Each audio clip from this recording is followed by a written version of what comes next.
Hey, it's Sunday. It's time for John chapter 6 as we continue reading 21 Days at Home with John.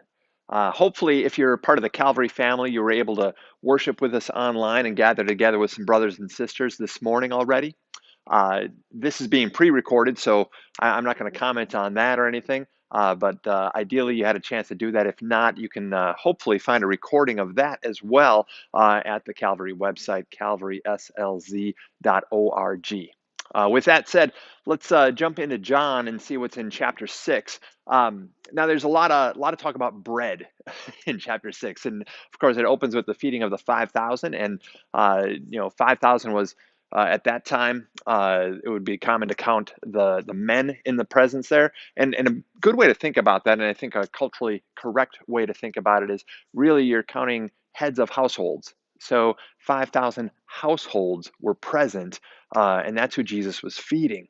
And so we get that amazing story. It's another one of the signs in John's gospel. Of course, 7 different miracles that Jesus does in John's gospel. And so this is another sign. And then immediately followed by a sign as well, where Jesus is walking on water, and he shows up. And it's interesting to think about what is okay. John only picked 7 signs, 7 different miracles, and at the end of his gospel, he says there's so many more things Jesus did, but these are the ones I want to write for you. And so he picked these 7 with some intentionality. And it's interesting that the feeding of the 5,000 just, I think, really shows first and foremost that our God cares for our physical needs. But then this walking on water, like, what does that tell us? And I think a big part of it is this: our God is powerful. Like, Jesus is amazing, and the disciples are afraid when they see him walking on water because that is not normal. And the person who can do that is a person that I don't want to mess with because he can do things that I certainly can't, that are far beyond me. And what does Jesus say? He says, "Fear not." And that's our God. He holds power and invites us to fear not in his wielding and his use of that power. And I think that is so comforting because there are so many examples in our world of people who have abused power. And we get afraid when we see power that comes out because we wonder, how will this power be used? And our God shows his power and says, "Fear not." Now, around that story and around that moment of fear not, we've got these bread things. Like, we've got the feeding of the 5,000, and then right after the walking on water, we have a lot of conversation about bread, and Jesus says he is the bread of life. And he makes this point. I love it in verse 27, where he says, "Do not labor for food that perishes, but for the food that endures to eternal life."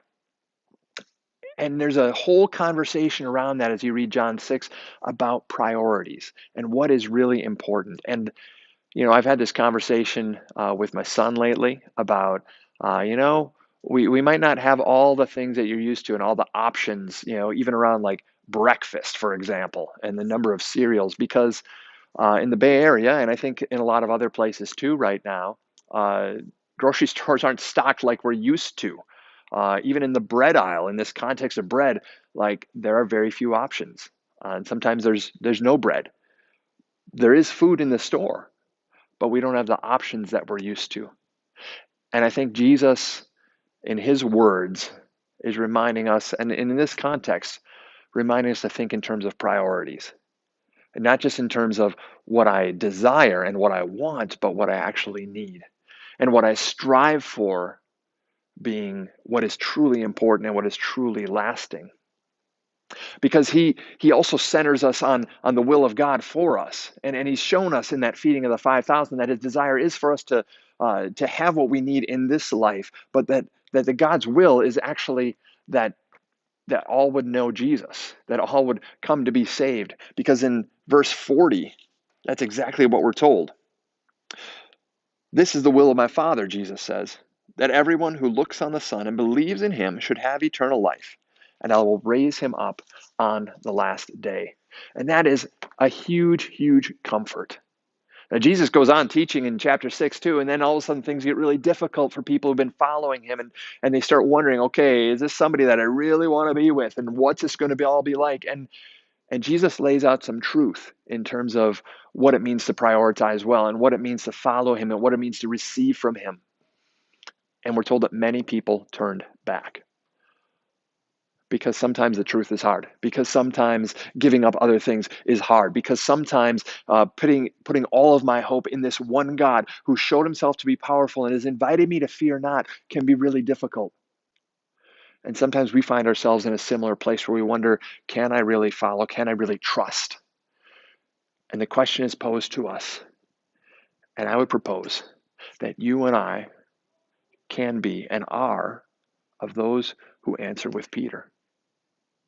Because we look around and we realize there really aren't any other options. There's no one else that I trust in who has the power and in whose power I can trust and who I can truly trust when they say fear not.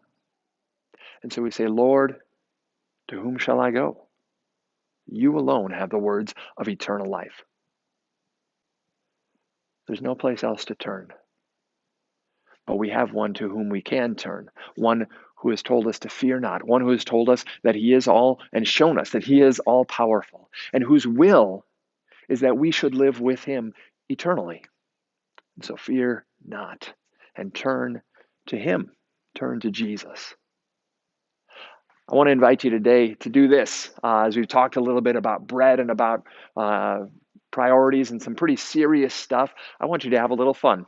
I want you to do this for me. Take a picture of yourself eating bread, whatever bread you can find. Maybe it's a tortilla, maybe it's a piece of white bread, maybe it's a hard roll, maybe whatever you've got around. Take a picture of yourself eating bread. It can be as goofy or funny as you want. Share it on Facebook in the comments of this video, or send it to me and I'll post it for you. And we'll just encourage one another with some fun pictures and remind ourselves that indeed Jesus is the bread of life. He's the one to whom we turn. He's the one in whom we put our trust. Have a great Sunday, the rest of your day, and I will see you tomorrow with another video from John chapter 7.